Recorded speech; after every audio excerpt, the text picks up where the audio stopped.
Con la muerte de Hitler en mayo de 1945, las tinieblas nazis por fin se disipaban. El conflicto había devastado todo el continente. Los pueblos esperaban poder recuperar sus vidas.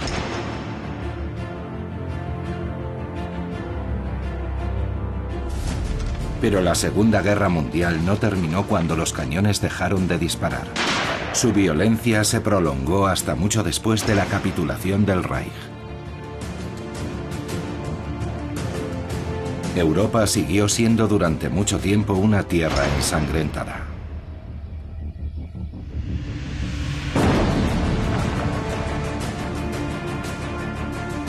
Apenas depuestas las armas, otra guerra amenazaba.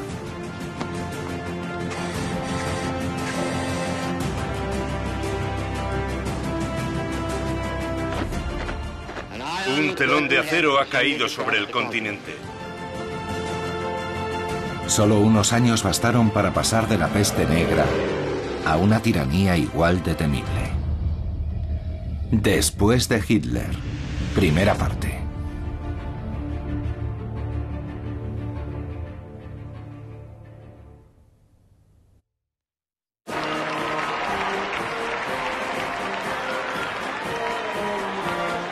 La Alemania nazi se rindió el 8 de mayo de 1945.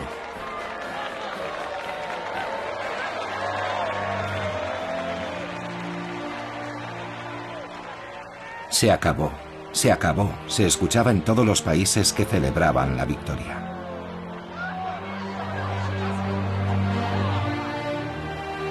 Las miradas tenían el brillo de la esperanza de un mundo mejor. En Moscú, Nueva York, París, Londres, Ámsterdam, Praga, en todas partes se celebraba la victoria. Un pueblecito belga celebró un carnaval con representaciones de los episodios de la guerra. El éxodo, la cautividad, la liberación con la señorita Victoria montada a caballo y las cuatro figuras principales, Churchill, De Gaulle, Roosevelt y Stalin.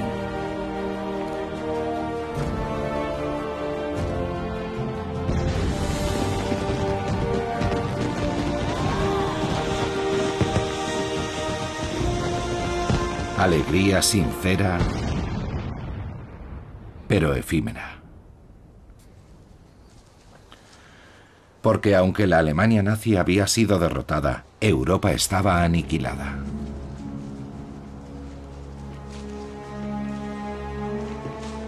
La Segunda Guerra Mundial fue el conflicto más mortífero en la historia de la humanidad. 27 millones de soviéticos desaparecieron. Alemania perdió 4,5 millones de soldados y más de 1 millón de civiles. Cerca de 6 millones de judíos fueron exterminados. Casi 40 millones de hombres y mujeres murieron en toda Europa durante la Segunda Guerra Mundial. El continente se transformó en un cementerio.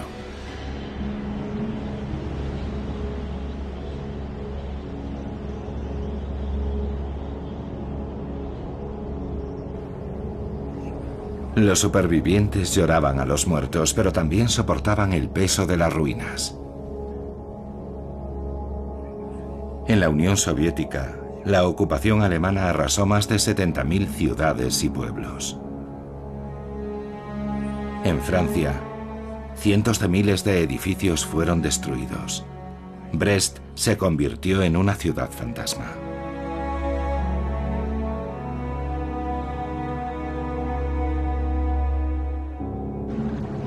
En Holanda, los diques, saboteados por los nazis, acabaron cediendo. Barrios enteros fueron anegados por las aguas. Budapest se despertó bajo los escombros. Las cicatrices de los combates dejaron huella en la capital húngara.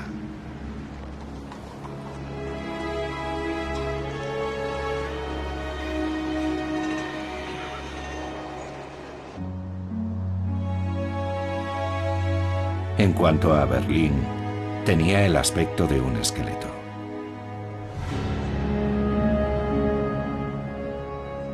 Este campo repleto de ruinas es Varsovia, destruida en un 90%. El fotógrafo americano John Vachon dijo: "No consigo comprender cómo hemos podido llegar a esto. Es demasiado brutal. No doy crédito".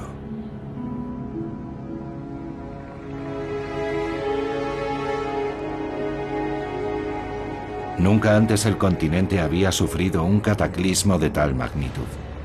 La floreciente Europa se había convertido en un escenario desolador.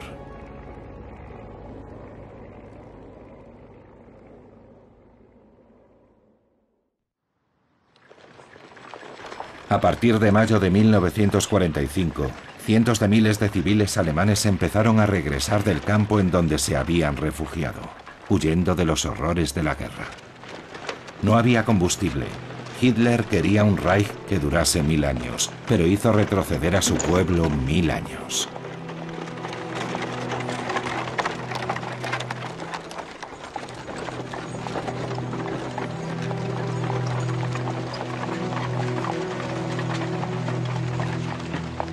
Ya de vuelta tenían que alojarse, alimentarse, pero la penuria dictaba su ley. La destrucción de las redes de transporte impedía el abastecimiento de las ciudades. Faltaba de todo. Los tickets estaban omnipresentes. Había tickets para el pan, la leche, la ropa, para la carne. Incluso en Francia, a pesar de haber sido liberada varios meses antes de la rendición del Reich, la ración de carne era de 100 gramos a la semana, con hueso incluido. Toda Europa guardaba cola. El agua también estaba racionada y estaba prohibido lavarse todo el cuerpo. En Nápoles, igual que en Budapest, la situación era insostenible. La hambruna era tal que cientos de chicos subsistían gracias a la prostitución y a todo tipo de tráfico. Escarbaban por todas partes en busca de algo que comer o cambiar. Robaban trozos de carbón, que era un bien muy preciado. La desesperación provocaba escenas de saqueos. La URSS, Estados Unidos, Gran Bretaña y Francia habían ganado la guerra. ¿Pero podrían ganar la paz? A la destrucción y a la penuria se sumaba un trabajo titánico. ¿Qué hacer con los millones de prisioneros de guerra alemanes e italianos capturados en el campo de batalla? La cantidad era descomunal, pero insignificante frente al gigantesco río humano que se había puesto en marcha. Una de las mayores migraciones de todos los tiempos. La guerra había desplazado a decenas de millones de personas que ahora soñaban con volver a sus hogares. Los aliados se enfrentaban a una situación que parecía difícil de superar. ¿Cómo enfrentarse a todos estos problemas a la vez? ¿Cómo resucitar un continente exangüe? ¿Cómo reconstruirlo? Y sobre todo, ¿qué hacer con la Alemania vencida?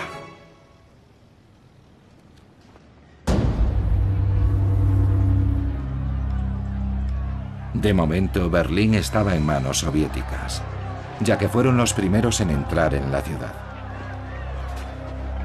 Empezaron abasteciendo a la población para ganar popularidad.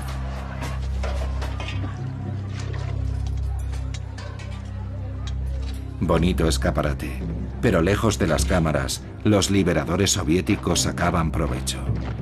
Rusia estaba devastada. Stalin envió comandos especiales para desmontar las fábricas, coger la maquinaria e incluso llevarse los raíles. Lo enviaban todo al este. Pero las mujeres también fueron tratadas como botín de guerra.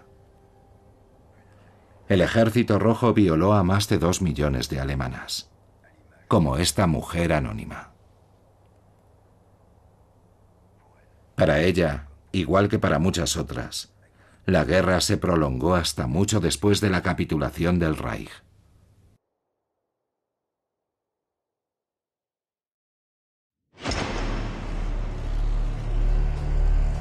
En junio de 1945, Berlín se abría a todos los vencedores.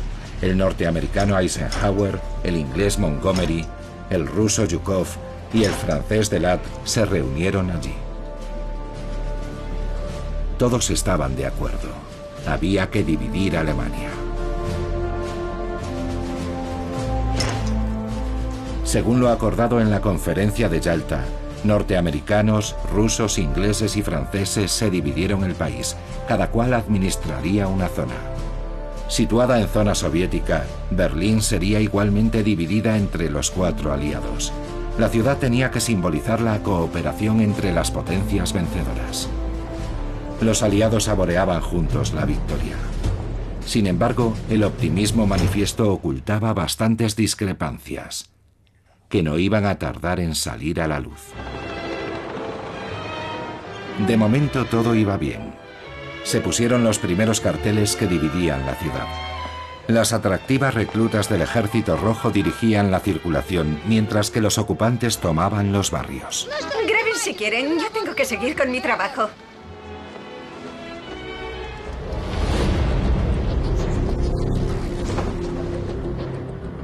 Los vencedores se inmortalizaban sobre las ruinas del antiguo enemigo. Se lo merecían después de 5 años de lucha. Los soldados norteamericanos visitaban el Reichstag y el Estadio Olímpico.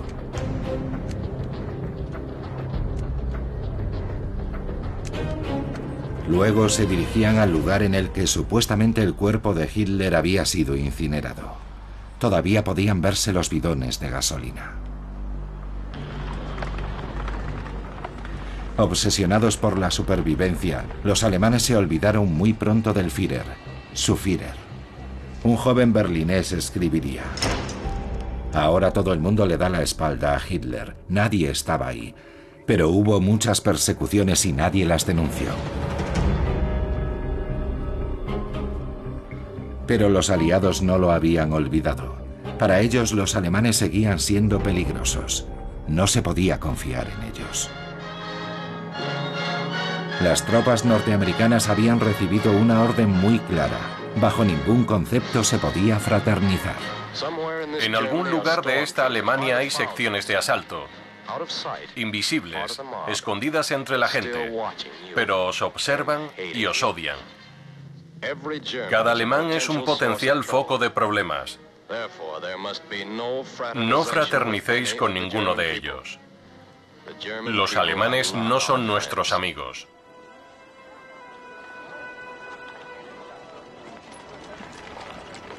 Pero a los soldados norteamericanos les costaba respetar unas consignas tan radicales. El espectáculo de la miseria les conmovía. Un oficial escribió: cuando veo a 2.000 o 3.000 ancianas y a niños indefensos y asustados, no puedo evitar sentir lástima.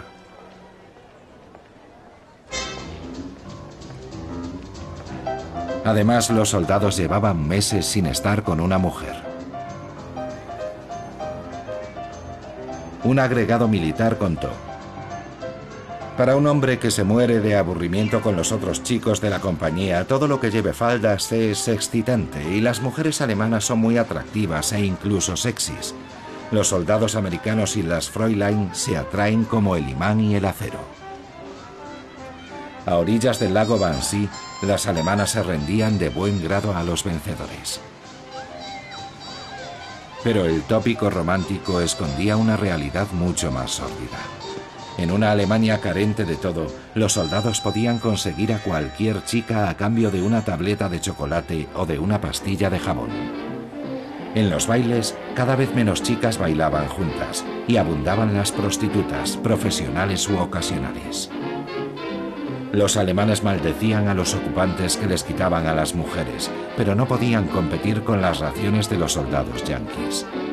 Los alemanes se lamentaban: menudo futuro le espera a Alemania, un asqueroso soldado norteamericano con una puta alemana.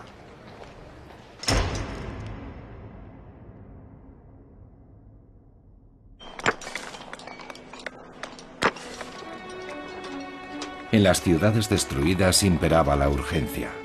Para recobrar la normalidad había que restablecer el agua corriente, reparar los puentes, quitar los escombros. Los trabajos se realizaban a mano ante la falta de maquinaria. Con resignación, los berlineses colaboraban en la limpieza de su ciudad. Si querían comer, tenían que trabajar.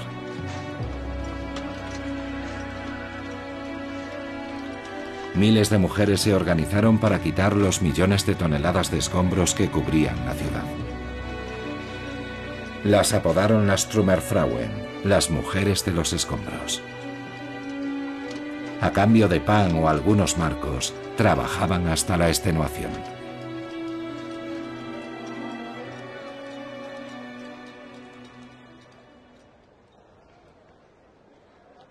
En medio de este decorado tan desolador, decenas de miles de niños sin nombre erraban en busca de su familia. Un comandante británico que visitó Alemania escribiría: lo más desconcertante de todo era la ausencia total de hombres entre 17 y 40 años. Era un país de mujeres, niños y ancianos.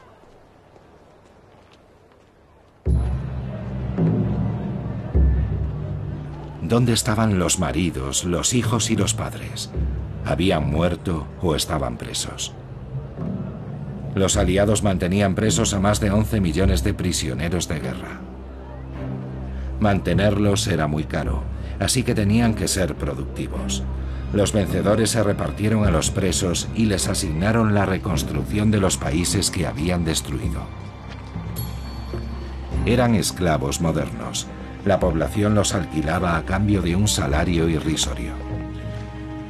Tanto en Gran Bretaña como en Francia, las autoridades explotaron a más de 1 millón de prisioneros alemanes. Para saldar la deuda, los prisioneros realizaban trabajos peligrosos. Se encargaban de limpiar los terrenos minados durante la ocupación. Había que neutralizar 100 millones de minas. Muchos perdieron la vida.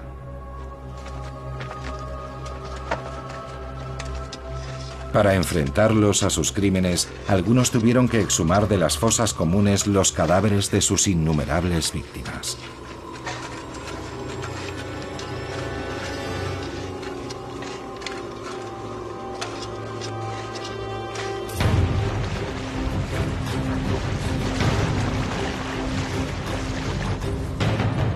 Los vencedores saldaban las cuentas de la derrota.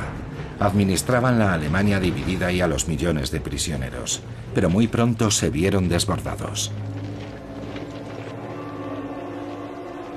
¿Cómo repatriar a millones de personas desplazadas que el Reich detuvo a lo largo y ancho del continente y que querían regresar a sus casas? Los deportados judíos y políticos que todavía se apiñaban en los campos de concentración. Los prisioneros de guerra que acababan de salir de los stalags. Los reclutas forzosos que, obligados a trabajar para los nazis, dejaron sus trabajos en las fábricas. A estas víctimas del Reich se sumaban los civiles que habían huido de los combates. En total, la guerra llevó a unos 40 millones de personas a emigrar, voluntaria o involuntariamente, por toda Europa. Una torre de Babel de pueblos cerraba por un continente devastado.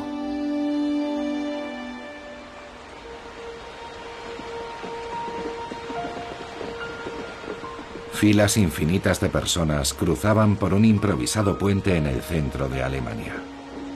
Más de 2 millones de rusos, 1 millón de polacos, 330.000 checos y 600.000 refugiados de Centroeuropa se marchaban al este. Al mismo tiempo, más de 2 millones de franceses, 570.000 belgas, 400.000 holandeses y 420.000 italianos se dirigían al oeste. En todas las carreteras de Alemania te cruzas con la historia de Europa, escribió un periodista inglés. La marea humana, abandonada a su suerte, iba a convertirse en la pesadilla de los aliados, ya que en muchas ocasiones los refugiados estaban obsesionados con la venganza. Las víctimas del Reich que regresaban a casa robaban, violaban y destruían al pasar por los pueblos alemanes, hasta tal punto que los habitantes mantenían las banderas blancas desplegadas en las ventanas. Un capitán inglés señaló: el pillaje es endémico. Rusos, polacos y franceses se vengan con ganas. Esto tiene que acabar.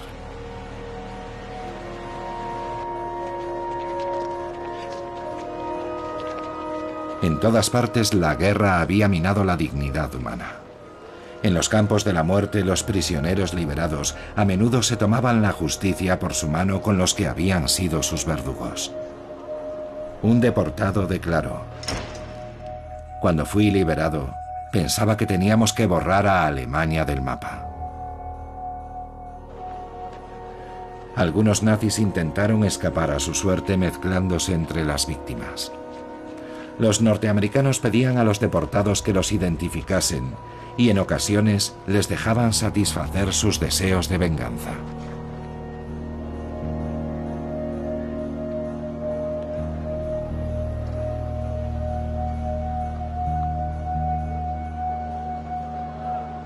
Un superviviente de la Shoah reveló: los rusos nos concedieron 24 horas para hacer lo que quisiéramos con los alemanes. En Dachau mataron a los guardias de las SS. Otro superviviente dijo: estuvo bien, me gustó. En aquel momento ninguno de nosotros habría podido tener una satisfacción mayor. Quizás fuese la única cosa por la que valía la pena sobrevivir a la guerra. Los cómplices de los verdugos también fueron castigados. En el campo de Dessau, en Alemania, muchos de ellos fueron identificados.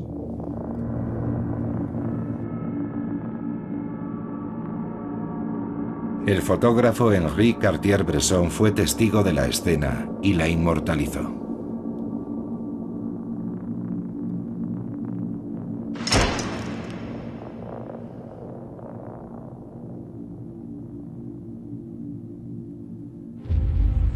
En estas imágenes, una informadora de la Gestapo es desenmascarada por una mujer a la que había denunciado.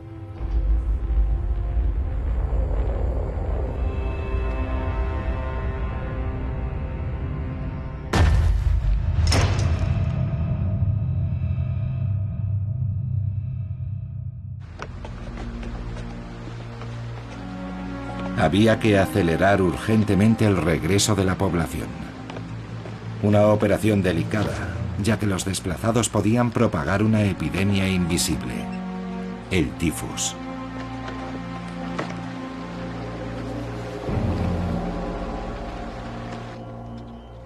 Los aliados pusieron controles por todas partes. Tenían orden de rociar a todo el mundo con un potente pesticida, el DDT.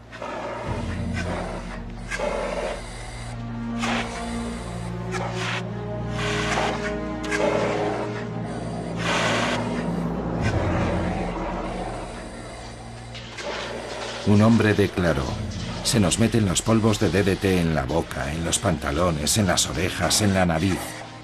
Nos los comemos. Nos llenan de DDT. Después, los americanos entregaban una tarjeta a todas las personas despiojadas. Las autoridades francesas no tardaron en impedir el paso del ring a todo el que no tuviese la valiosa tarjeta.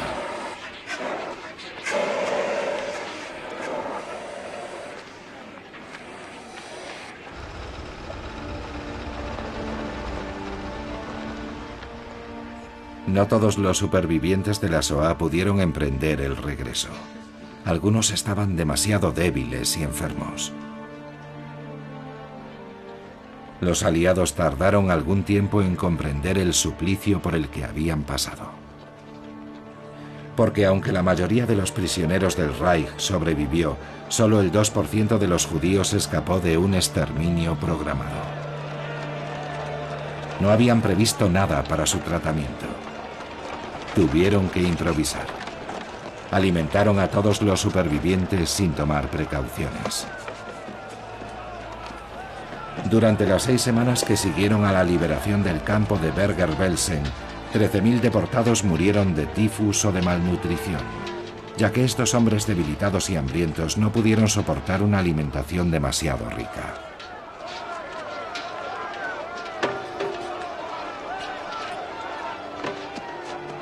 Semanas después de la victoria, Los supervivientes seguían llevando el horrible uniforme de rayas y seguían muriendo.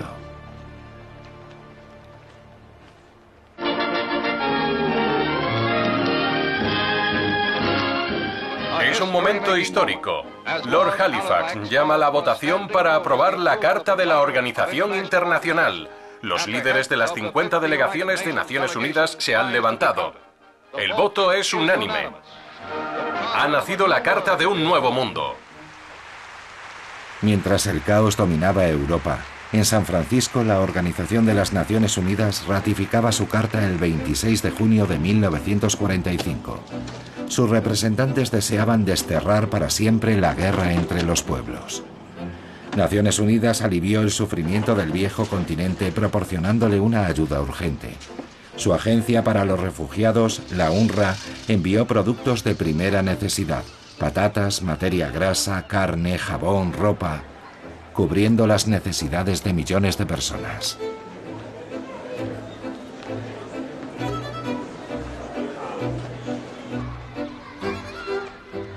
La UNRWA sacó del olvido a miles de niños abandonados, que pudieron así iniciar su recuperación. Las sonrisas volvieron a iluminar unos rostros que en medio de la tormenta habían perdido la esperanza.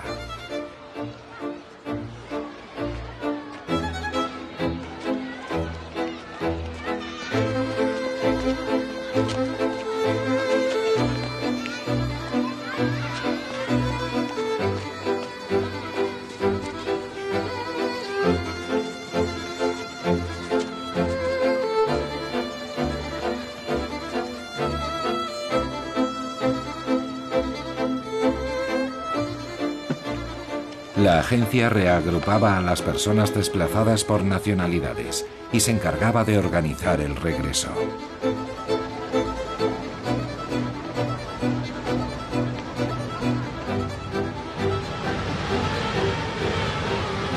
Poco a poco se fueron reparando las vías férreas y los primeros trenes se pusieron en marcha hacia todas las ciudades de Europa. Trenes de la esperanza, en los que reinaba la promesa de reencontrar por fin a los familiares, y en los que los llantos se mezclaban con las lágrimas de alegría.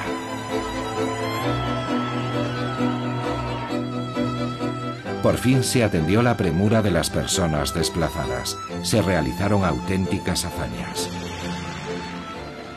En el oeste, 1.500 aviones llegaron a transportar a 36.000 personas al día. En Bruselas, en París, en Ámsterdam, en Moscú, al igual que en Praga, la vuelta a casa era una fiesta con reencuentros eufóricos.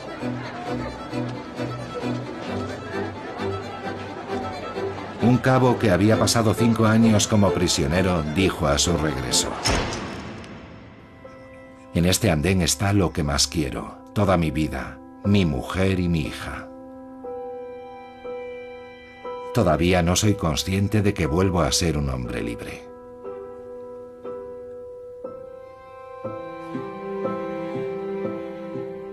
Una mujer declaró: "Nunca olvidaré el momento en el que mi marido y yo nos abrazamos. Sentí una alegría incomparable. Lágrimas de felicidad. Su vuelta fue maravillosa. Lo más emocionante fue cuando nuestra hija, que tenía 1 año cuando él se marchó, se echó a sus brazos diciéndole: 'Mi papá', como si nunca se hubiera marchado".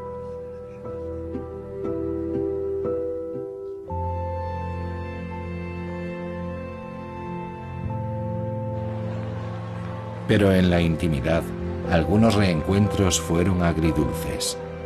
Los hombres que volvían se sentían como extraños en sus propias familias. Tras la liberación, el número de divorcios se multiplicó en toda Europa.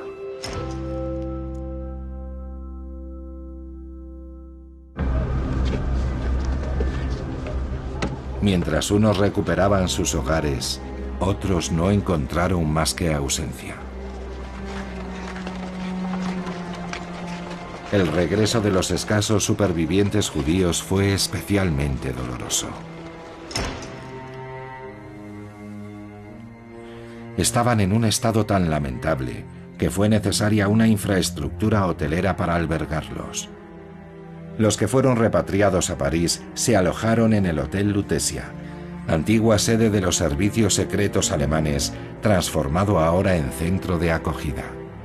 En una pared había cientos de hojas clavadas con chinchetas en las que figuraban fotos con la inscripción «Se busca» y un nombre. En muchos casos, el momento feliz del regreso no era más que una tregua, ya que muchos supervivientes habían perdido a todos sus seres queridos. Una deportada, Louise Alcan, contó: «La alegría no llegaba porque habíamos traído a demasiados muertos con nosotros». Los supervivientes nunca regresaron realmente de los campos de concentración.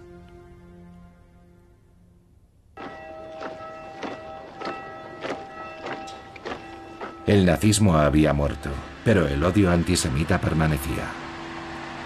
Mucho después de la guerra, los pogromos se extendieron por el este de Europa. El más terrible se produjo a unos 200 kilómetros de Varsovia, en Kielce. La fuga de un niño de 8 años que para evitar el castigo había acusado a los judíos de haberlo secuestrado fue el detonante de los acontecimientos. Como represalia, 42 judíos fueron asesinados y 80 heridos. Mujeres, soldados y policías participaron en el tumulto. La masacre de Kielce ha estremecido la conciencia del mundo. Estas mujeres han conocido el horror de los campos de concentración nazis y hoy han perdido a sus seres queridos. Este crimen ha sido perpetrado por polacos. Nosotros somos responsables de este crimen, que mancha la reputación de Polonia.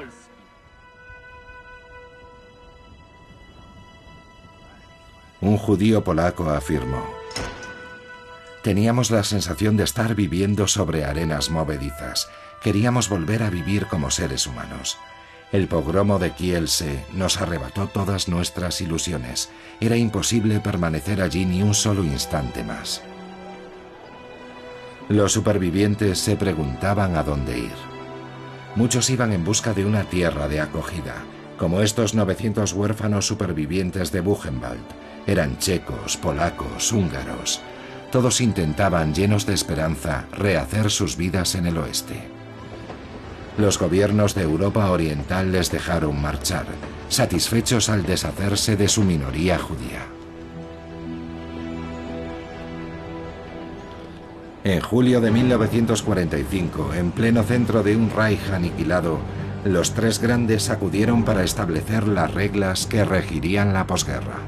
El nuevo presidente de Estados Unidos, Harry Truman, saludaba con orgullo a los hombres y al potente arsenal que habían permitido ganar la guerra. Se dirigía a la zona soviética, a Potsdam, que por un tiempo iba a convertirse en el centro del mundo. Stalin llegó a la conferencia con un día de retraso. El embajador norteamericano Harriman le soltó: «¡Qué suerte! Después de tantas pruebas y de la tragedia que ha vivido, por fin llega a Berlín». A lo que Stalin, impasible, replicó: «El zar Alejandro llegó hasta París». El amo del Kremlin dominaba la conferencia. Cientos de sus divisiones habían liberado el este de Europa, en donde planeaba imponer el poder rojo. Contaba con una valiosa baza. Los partidos comunistas de todas partes obedecerían ciegamente sus órdenes. Durante el encuentro, Stalin estuvo enfrente de Harry Truman. Para Stalin, Truman no era más que un comerciante de Missouri. No puede compararse a Roosevelt, no es ni inteligente ni instruido. Pero el sucesor de Roosevelt también había llegado a Potsdam con una baza esencial, un secreto de Estado que disimulaba bajo la manga. Su secreto se llamaba Trinity, la primera bomba atómica. 4 días antes la habían probado en el desierto de Nuevo México, liberando una potencia equivalente a 20.000 toneladas de TNT. La historia dio un giro. La humanidad entraba en la era del átomo y asistía al nacimiento de un arma capaz de destruirla. En el transcurso de las negociaciones, Truman advirtió a Stalin con palabras sibilinas: Hemos desarrollado un nuevo tipo de bomba. La noticia dejó a Stalin de piedra. Al margen de la conferencia, le hizo una confidencia a su ministro de Asuntos Exteriores, Molotov. Había que alcanzar a Estados Unidos. Los americanos y los ingleses creen que no seremos capaces de fabricar la bomba solos. Nos quieren imponer sus planes. Pues bien, eso no va a pasar. Unos días más tarde, Truman ordenó soltar 2 bombas atómicas. El 6 de agosto de 1945 sobre Hiroshima y el 9 de agosto sobre Nagasaki. En unos minutos, el fuego nuclear aniquiló a más de 150.000 japoneses. El imperio del sol naciente capituló. La Segunda Guerra Mundial había terminado definitivamente.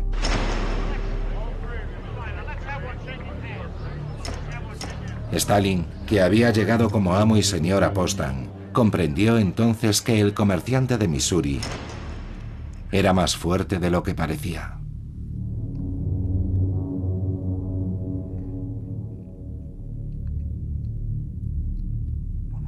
Y mientras los dirigentes parlamentaban, los pueblos todavía vivían la fiebre de la liberación.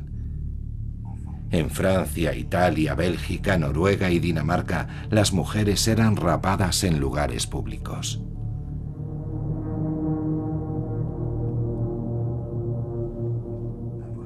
Haber pactado con el enemigo o simplemente haber hablado con él bastaba para levantar sospechas. Como castigo a estos delitos, reales o imaginarios, los que se habían erigido en justicieros daban rienda suelta a su cólera. Era una válvula de escape que permitía al llamado sexo fuerte recuperar la virilidad malherida por la derrota y la ocupación. Decenas de miles de mujeres sufrieron esta humillación hasta 1946.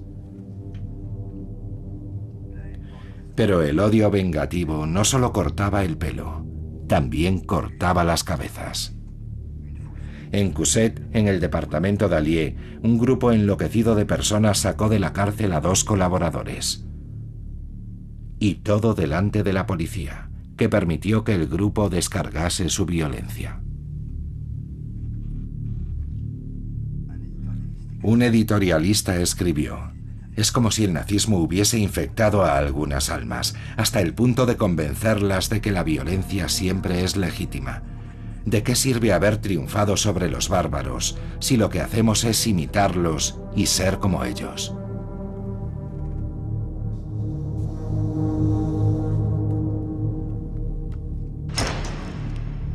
La salvaje depuración se llevó a cabo en todo el continente, como si antes de pasar página hubiera que ensombrecerla con violencia.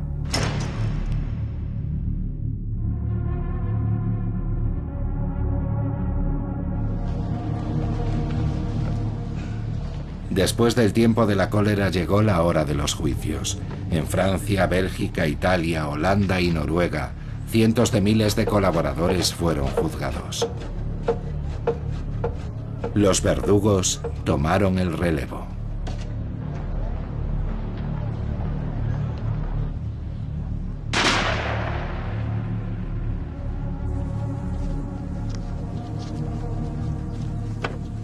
En Italia, los jóvenes cineastas Visconti y De Santis fueron contratados para inmortalizar la brutal realidad de la depuración.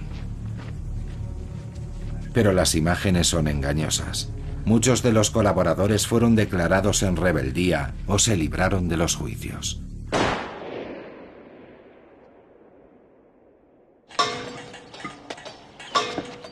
El mundo esperaba con impaciencia que un epílogo pusiera fin a esos años sangrientos. El mayor proceso criminal de la historia empezó en noviembre de 1945 en Nuremberg, en donde 10 años antes, en pleno esplendor del Reich, se habían promulgado las leyes antisemitas. Los más altos mandatarios nazis iban a tener que responder de sus crímenes. Entre ellos, Hermann Göring, número 2 del régimen. Rudolf Hess, el ideólogo principal del nazismo. Y también Wilhelm Keitel, comandante supremo de la Wehrmacht. Un total de 21 líderes nazis derrotados pasaron ante el tribunal. Al inicio del proceso, Robert Jackson, fiscal general norteamericano, se dirigió al tribunal. Las fechorías que debemos condenar y castigar ponen de manifiesto una premeditación tal y han sido tan infames y destructoras que la civilización no puede permitirse ignorarlas, porque no podría sobrevivir si se repitiesen. Sin ningún remordimiento, los acusados se acercaron al estrado. Me declaro no culpable. Me declaro no culpable. Me declaro no culpable. No culpable. Casi un año de juicios, 400 audiencias y 16.000 páginas de actas fueron necesarios para que la barbarie de la Orden Negra saliese a la luz. El testimonio de la resistente comunista Marie-Claude Vaillant-Couturier, prisionera en Auschwitz y Ravensbrück, conmovió a la asistencia. ¿Escucha bien? Sí. Una noche nos despertaron unos gritos espantosos. Al día siguiente nos enteramos por los hombres que trabajaban en el Sonderkommando, el comando de la cámara de gas, que la noche anterior, como no tenían bastante gas, habían arrojado a unos niños vivos a los hornos.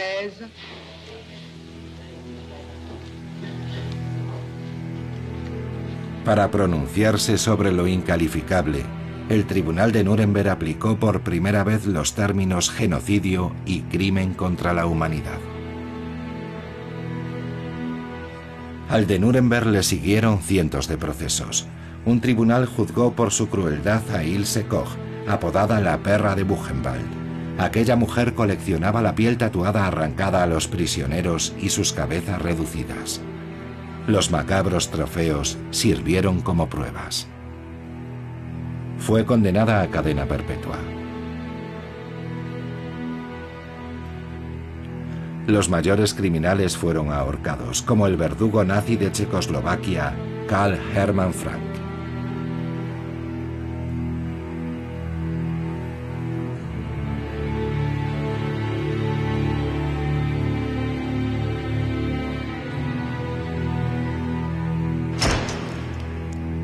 Los cuerpos fueron incinerados y las cenizas esparcidas para evitar que se erigieran sepulturas en su memoria.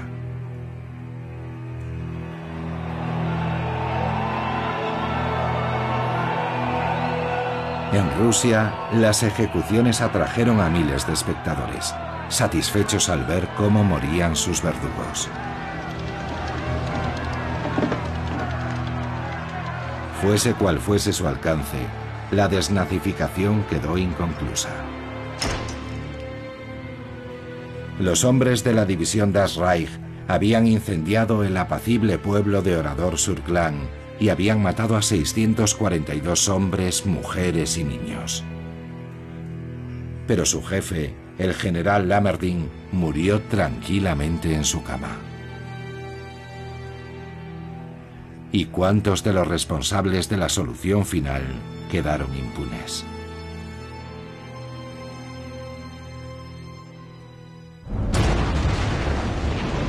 Después de la venganza llegó el momento de la reconstrucción, pero sacar a Europa de los escombros requería un trabajo enorme. Los pueblos seguían quejándose. El futuro de la Alemania dividida era incierto y otra guerra amenazaba. Americanos y soviéticos no compartían la misma concepción de la nueva era que se anunciaba.